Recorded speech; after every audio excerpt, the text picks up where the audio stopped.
Welcome to Board Game Binge, the place where we bring you bite-sized, bingeable board game content from across the industry. I'm your host, James Staley, and in this episode, we're chatting with Scott Kelly, a teacher and co-owner of BSGames. Along with his business partner, Bill Murphy, he designed and launched Mathemagician's Duel, an educational card game to make learning math fun. Scott, welcome to the binge. How you doing, sir? I'm doing really well. I'm super happy to be here. Any opportunity I get to address people and talk about games and things I'm working on makes me really happy, especially as a small independent designer who's just started. The idea that people are interested in what I'm doing is very exciting to me. Oh, very cool. Yeah, I mean, that's my philosophy. Anytime anybody even wants to talk to me, I'm a happy guy. So you're a fellow Canadian. I'll mention that, you and Bill. And I've met you guys, oh man, it must be almost 3 years ago now at Breakout Con. It was a Breakout Con, that's right. We're, I think, both in the Proto-TO game design section. Yeah, so I had and anybody that knows Breakout, which is great, and kudos if anybody's interested in going to board game conventions, especially here in Canada. This one's coming up in March. It's in Toronto. It's back on. I am super excited. I'm definitely going to be there, both with Tin Robot Games as well as Board Game Binge. But there's different parts of the conference center, and near where the prototyping area is, there's some tables and stuff lined up there as well. So that's where I had my table. I didn't know if you had a table there or were you actually in the prototype area, or? Yeah, we were in the prototype area, which I guess is at the end of the alleyway where you were. So we walked past that section.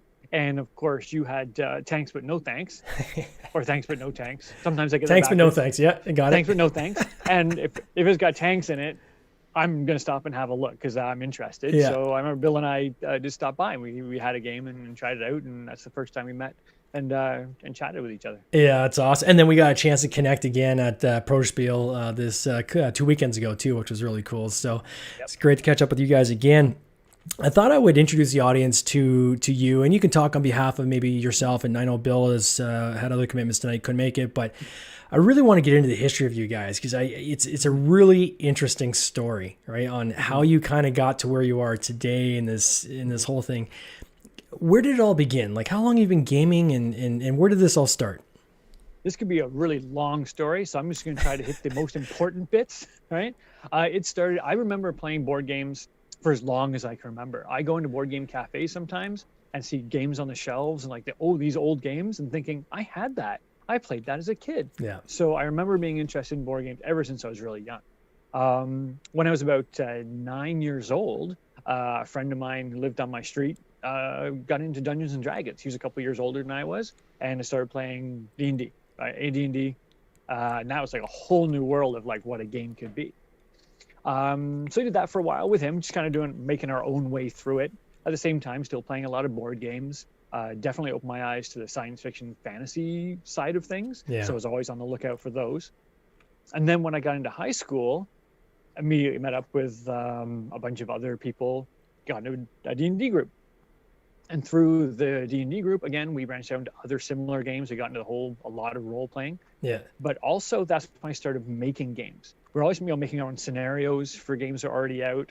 We're making up our own event cards and things for games that were already published. And I actually made a game. And I didn't really think about this until someone had posted on Facebook in one of the board game design groups. Yeah. What was the first game you ever made? My first thought was, well, Mathemagician's Duel. It's our first published game. But I thought, it's not the first game I made. Yeah. Because back in high school, I made a game about gladiators in the future, post-apocalyptic gladiators in arenas, wearing like junk and spikes and chainsaws and going at it in an arena fight.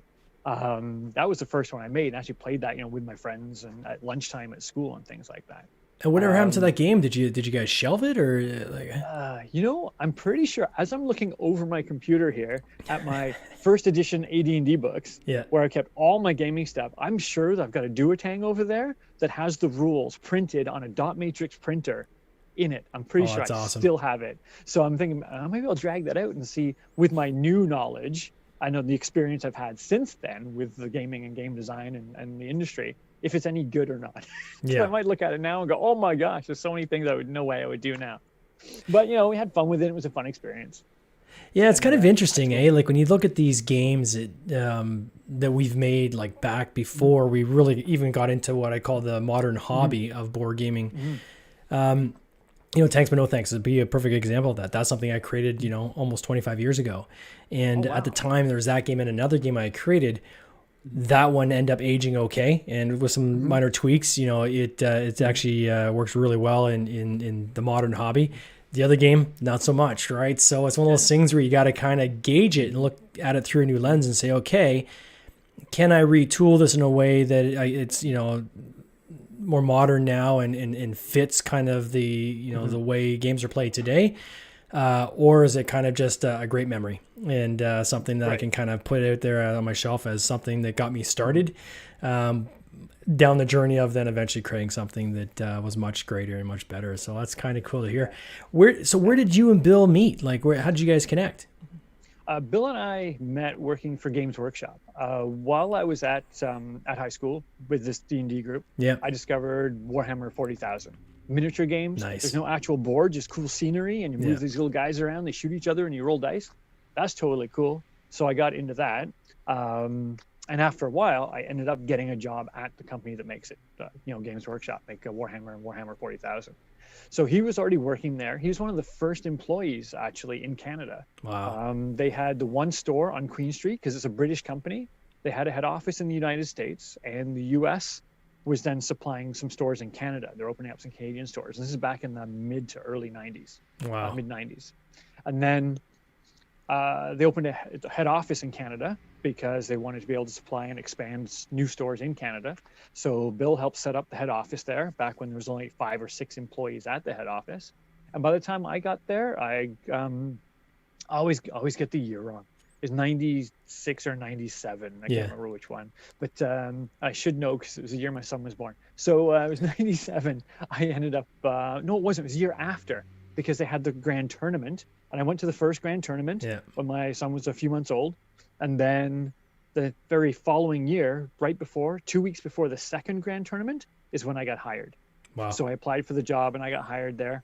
But I met Bill at the first grand tournament because I showed up. I never played anyone outside my friends group. And now I'm at this tournament where there's like 50 players from like all around Toronto. Some came in from like Nova Scotia just to be able to play 40K against other people. And I was terrible at it. I claim it's like dice luck thing, I was doing really badly. I was in last place at one point, and there's an odd number of players. So they have a staff member go and play whoever's in last place, and they kind of take it easy on him to kind of boost him and help him, back up a little bit. So that was Bill. So Bill, he's a friendly guy. He comes over, he brings his army. I put my army down. It's like, yeah, I'll play here. So we played, and he kicked the crap out of me. Jeez. Not on purpose. He wasn't trying to. Once again, either he was getting some good rolls, I was getting some bad rolls. I might have made a couple bad decisions. So he beat me quite soundly when he was supposed to, kind of let me win. So that's how we first met. And then the following year, the general manager told everybody there that I was the new guy, that I was going to be starting with them like a week after the grand tournament. Sure. So all the staff were being super friendly, and Bill was like, "Hey, remember me from last year?" I'm like, yeah. So Bill was hanging out, being super friendly and super nice to me. And then we both ended up working in the warehouse a couple of weeks later. So we spent a lot of time together working there. Then he does graphics, graphic art, illustration, design, things like that. Yeah, that's his thing. That was his thing. He went to college for that, so that's his skills. So a couple of years in, we decided that I was pretty funny, and I was going to take some of my ideas and jokes that I was constantly making, and I get him to illustrate them for me. Yeah. And we ended up making a magazine. The company magazine for Games Workshop is called White Dwarf. So we made one called Light Dwarf, where we kind of made fun of the hobby. Right. And we went and printed, made jokes about it, and he'd do up all the pictures, just little inside jokes and things through the office or through the hobby. And we printed about 8 or 9 copies at Kinko's. It was only like 8 or 9 pages long. It still cost us like $100 or something like that, because they're like full color, glossy, whatever. And we just hand them out at the company Christmas party to the employees to share around. So that was sort of the first project that we did together. So anyway, years passed. We can skip over several years. Bill left to go on to other things, more graphic design.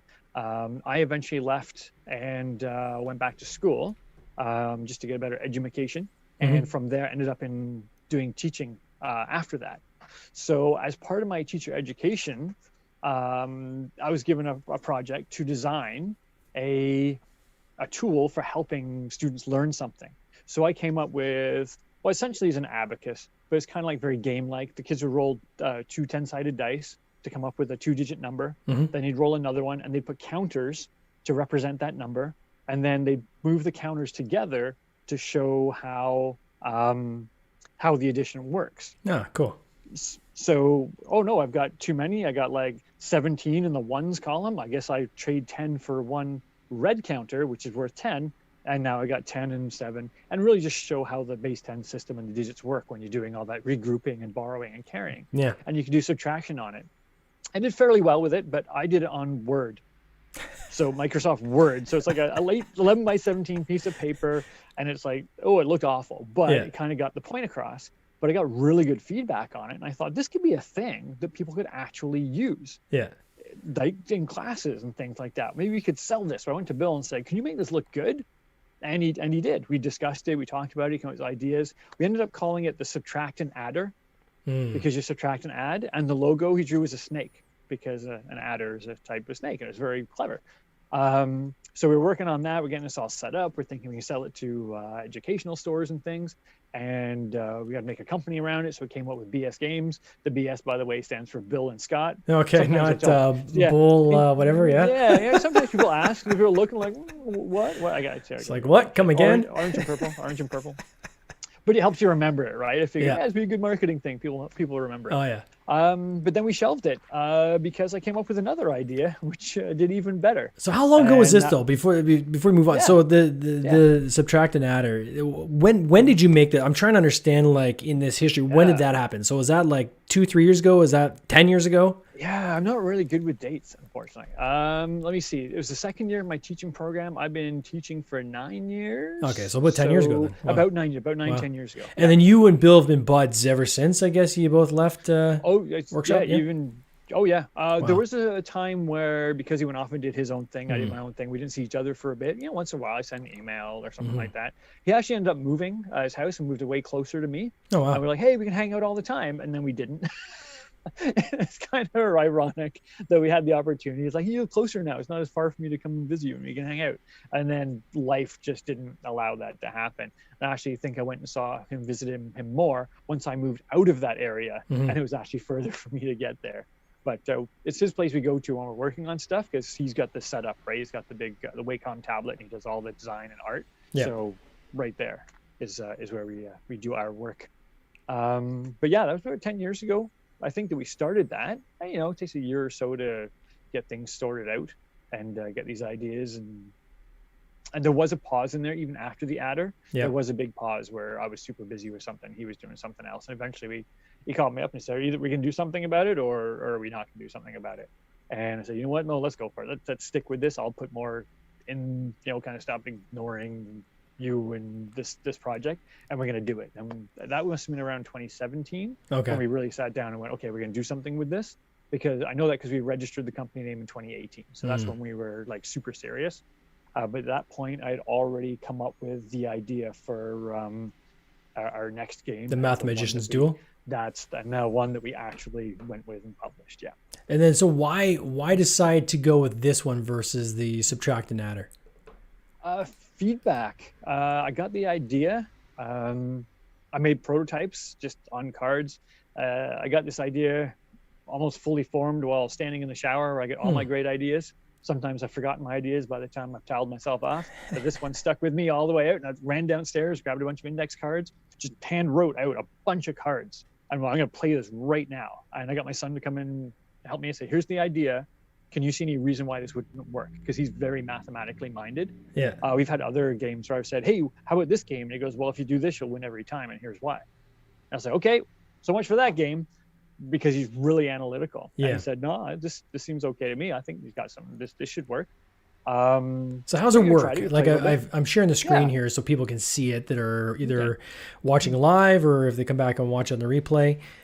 I mean, the artwork is great. So kudos to Bill on that. The artwork looks awesome. Oh, absolutely. I was super excited. So how's it work? How's it play?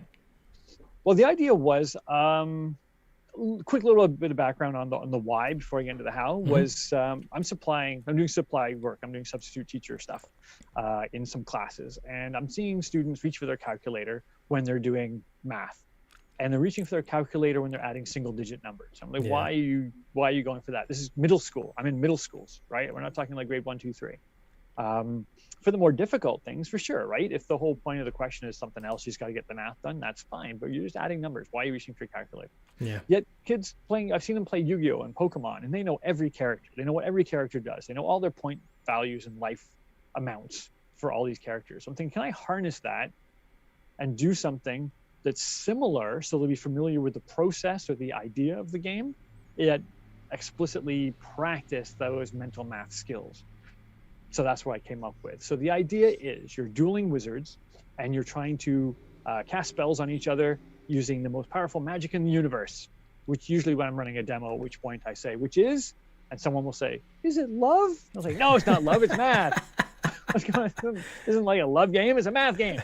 So math and magician's duel. So the most powerful magic in the universe is math. So there are 2 decks of cards you should draw your hand from. There's a blue deck, which is all what we call magical energy. And those are the numbers, digits 1 to 9. Then there's the magical symbols, which are the operators. They're all plus and minuses. You choose a spell. You get 3 spells out of the deck, and the backs of the cards all look like the cover of a spell book. Again, super clever design by Bill. And on the other side, there's the spells. And they all have what we call a casting value. So there's an equal sign and a number. So what you're going to do is build what we call an incantation by using those red and blue cards. So it's going to go number, operator, number, operator, number, operator, number, operator. And when you read it from left to right and add it up, you're trying to make it equal that value that's on that card. And when you do, then you're casting your spell on the opponent. At the bottom, there's some words, what we call an invocation. You have to say the words, because once you say the words, you can't take it back. This is important because if you say the words and your opponent then gets a double check, and your opponent checks says, well, you're trying to get to 9, and I'm adding this up, and that's actually 8. You've miscounted. In which case, the spell now backfires on me. So I have to make sure that I'm at that number before I declare it cast. And we put those in there because early on when I was testing it with my classes, I'd made, again, printed on index cards using clip art and Microsoft Publisher, laminating them in the library for an hour and a half every day after school, hoping no one notices. Because I made like 11 decks of cards and just using it with so much lamination. But sometimes the kids would cast a spell, say, oh, I cast my spell. Then their opponent would go, and as soon as they saw their opponent doubt it, they go, I mean, wait. So it's like, we got to put something in there, right? So you can't just keep taking it back, right? But if it is correct, there's also a value at the bottom of the card. This is how much magical strength your opponent loses. And then they subtract that from their total, which is given on these little scorecards that we added in the game as well. So that's these little magical strength cards with the bubbles. Is that the one? Yeah. And there's a great story behind that too. Again, Bill's design. We're thinking we can't just say in the rules, go get a notepad and a piece of paper and a pencil, right? Because you hate that when I want to play the game, but now I have to go search my house for a working pen and I don't know, whatever. So like, how do we do that? Well, we put in a D20 maybe, right? Do like a countdown die. But now we're looking at increased production costs. And there's a die that you can lose. Do we put like a cardboard slider with the little plastic on it? And so if we do something with like euchre, when you play euchre and you keep score, you just use the cards, use the 5s and you overlap them. And if you've ever seen that. Oh yeah. And he said, okay, let me think on that for a bit. Then a couple of days later, he sends me over this PDF proof. And then we have like a video call. And he says, it works like this. What do you think? And it's just the little card's got the little pointer finger on it. And it just points to the number. And you just move it down. I'm going to go back. Right? Let me show that again. He drew you're talking there. He drew the bubble around the finger. So if you line it up, that bubble on the finger card lines up. I was like, oh, dude, that's brilliant. Just brilliant. And there's 20 to 15 on 11 on one side of the card. Then you just flip it over. I'm going to steal that idea. Right? And what makes it even better is that the big card is the same size as the spell card, and the small card is the same size as the numbers in the operator cards, which means they're printed on the same sheet. When you go to the printer, we learned so much about how games are actually made. Right? We're like, oh, how many cards per sheet, and how many do we have room for on a page, that kind of thing, before it costs us another, we have to pay for another sheet. And by putting them on the same sheet, they just print them all in one, and it's no extra component, so it's no extra cost in the production of the game. That's a super cool counter. I love it. It was. How are you really guys good. getting these games to market right now? So are you selling to schools or straight to parents? Like kind of who's your market? Yeah, that was kind of my original goal. Was if I get this into school. I even actually made a list. I counted every the number of grade 6, 7, and 8 classes, or no, Hmm. grade 4 to 8 classes in Ontario. I actually looked up every school, how many schools there were. How many grade between 4 and 8 classes there were. Divided that by like 23, which is like the average size, to get an idea of how many there were, because we're going to go into every school. Hmm. But we found during playtesting that because we were focusing on making it a fun game first rather than just an educational game, that more people were enjoying it. Like adults will sit down and play it. People we met at game cafes in their 20s would sit down and play it. So we would go into random game cafes, watch people play, and say, "Hey, you guys looking for a game? You want to try a game? We just designed it, and we're just trying to get it to market. You guys want to try it and give us some feedback?" And people were like, "Oh, that's pretty cool. Yeah, we'll try that." So we got 20-somethings having a great time playing this game. Sometimes we get ones that go, "Oh, is it a math game? It looks like it has math in it." It's like, you're an adult, and it's plus and minus. You shouldn't have this much anxiety. And they would sit down. We'd get them to play it, and the feedback we got quite frequently was, I was worried at first because I'm not good at math, but as soon as I got started, 3 or 4 turns in, I forgot it was about math because I was just trying to cast my spell and get my opponent. Yeah. Like, that's what we're looking for. That is the goal. You're not thinking about how do I do the game. You're thinking about how do I win the game. It's almost like Quiddler. At my game night in Newmarket, that game comes out at least once a night. Someone pulls out Quiddler. And it's just spelling, right? It's like Scrabble with cards. It's crazy, but it's amazing how those concepts can appeal to a wide range of people, right? Yeah. Well, it's the analogy we make too, right? With math anxiety. I actually wrote a piece on our own blog about math anxiety and teaching kids to hate math by allowing them to say, "Oh, math is hard. I just don't have to do it." So many games are word games. Maybe people don't like word games so much. They go, "I'm not really into word games." But they don't have that visceral reaction like, "Oh, it's a math game, therefore it's a boring educational kids game, and it's not for me because I'm bad at it anyway."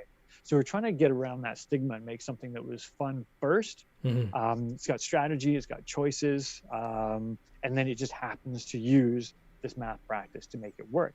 So originally, like you're saying, schools and parents, and that is mostly, I don't think we so much have kids coming up and going, "Hey, I really want that." We have a lot of parents going, "I'm going to get this for my kids." Or even just when we've done demos out in events, and we get kids to sit down and play, and parents looking over their shoulder, teach kids how to play, and then we'll take a step back next to parents and we'll go, they're doing math, right? And the parents are like, "Yeah, they seem to be enjoying it. They've been doing it for 20 minutes. I'm like, "Yep." And when they're done, they'll ask to do it again. And the parents are like, "Can I get one of those?" Like, "Yes, you can." So because it's sort of disguised. Yep. When we talked at Pro Spiel a couple weeks ago, obviously Math Magician's Duel was out on the tables, but there was another game that really caught my eye. I was hoping we could talk briefly about it, which is Sonoda, and I learned is Adonis spelt backwards. There's a whole story there. Yeah. I'm showing the game on the screen here, but I'm going to describe this, and you tell me if this is an accurate description. So to me, this is like almost like a simplified chess, where all pieces do kind of the same thing, but it's very chess-like in trying to take your opponent's pieces, kind of pin them, set them up for a takedown, and then it just looks super cool at the same time. Like, this is probably one of the most, for abstract games, I would say, like, it is visually appealing. When you see this on a table, you walk by, you stop, you say, "What is that?"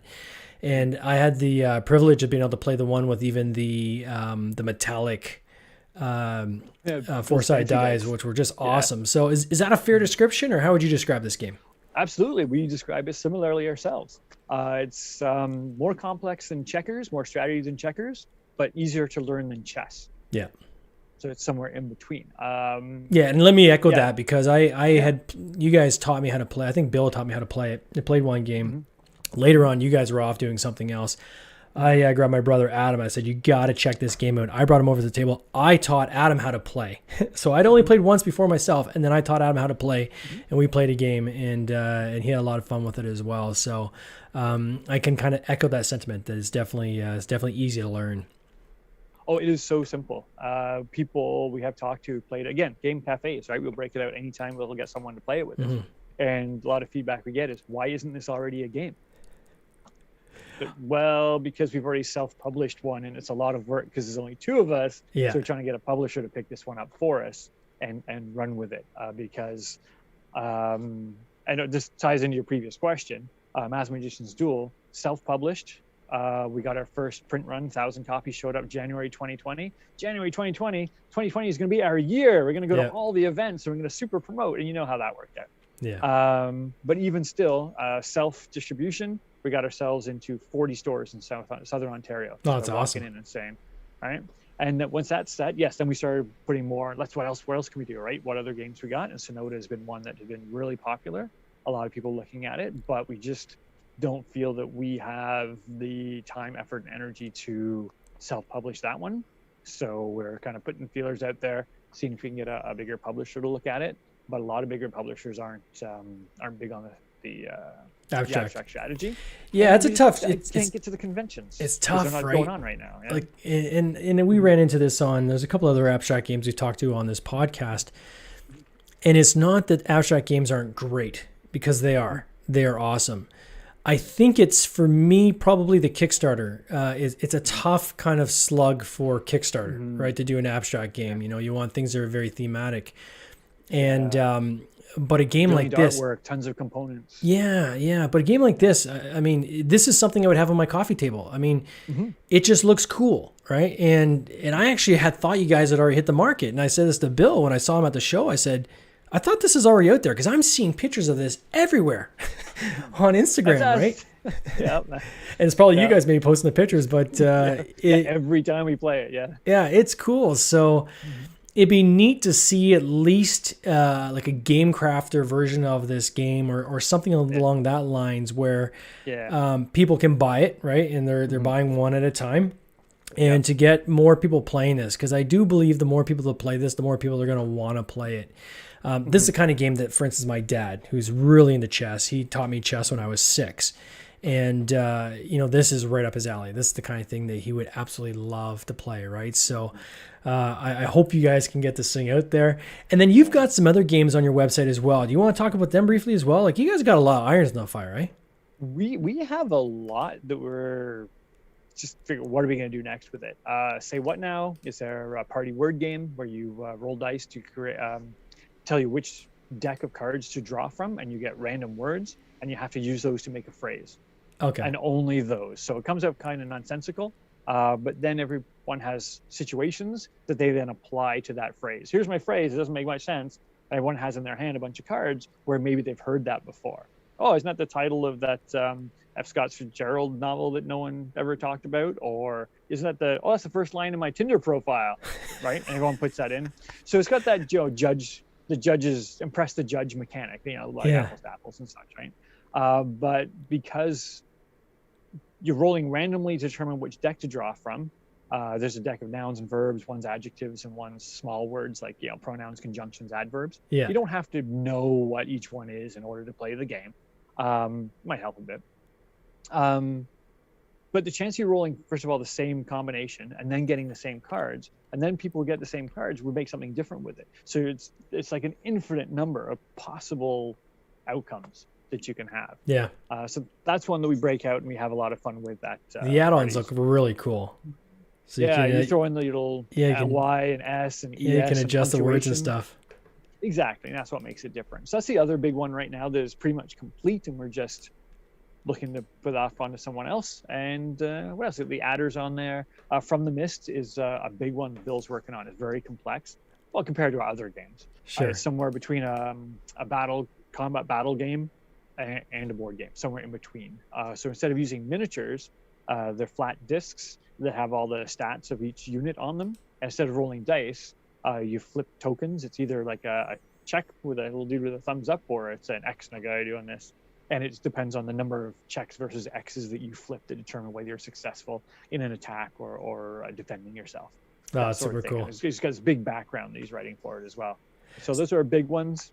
So if somebody wants to follow you guys, like if they want to kind of be part of this journey, there's obviously bsgames.ca, which is your website. Right. Is there like a Facebook group you guys have that people can be part of? Yeah, we have a Facebook page. BSGames CA. Okay. Because we found, even though we registered the name as a company name in Ontario, when going on the social media, apparently a lot of people are using BSGames. So I on wonder social why. media, yeah, we're BSGames CA. Yeah. So if you go on Instagram, Twitter, or Facebook, BSGames CA, that's us. Oh, that's Even cool. better if you're nearby, if you can come and hang out with us, that'd be cool too. If you want to try the games. Oh, and all our Exactly. games that we've talked about, Mathematicians Duel, Sonoda, and Say What Now, are all we made versions. Well, Bill made versions for Tabletop Simulator. Oh, So if sweet. you have Tabletop Simulator, you can play any of them for free once you've got it. You Is just there gotta links subscribe on to your it. website to those tabletop simulator pages so I can find them I'm easy? Or trying to remember. We might not have added those yet. if not, So they're going to be added soon, I'm sure. If not, yeah, I'll try to get those up there so that you can find those. But it should be under each individual's game page. Yeah. It should have a link there. Oh, that's If not, awesome. send me an email. I'll send you the link. Well, Scott, I just want to thank you for all your time here. This has been awesome. It's been great catching up. I hope I get to see you at BreakoutCon. You going to be at BreakoutCon this coming year? That is the plan. I certainly hope so. I do plan to be there.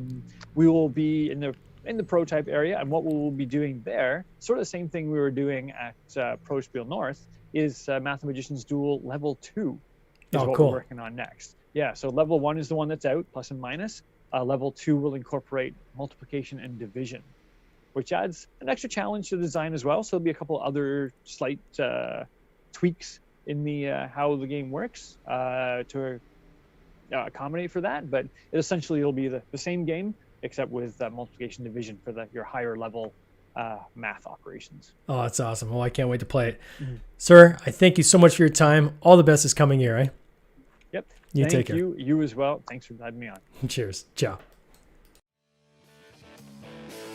This has been an episode of the Board Game Binge podcast, hosted by James Staley, produced by James Staley and Mike Bruner, with original music by Nick Smith. If you would like to watch these interviews live, simply join the Facebook group Board Game Binge, and you'll get access to live interviews, giveaways, and interesting board game content from across the industry. I can't wait for you to join us. See you next time.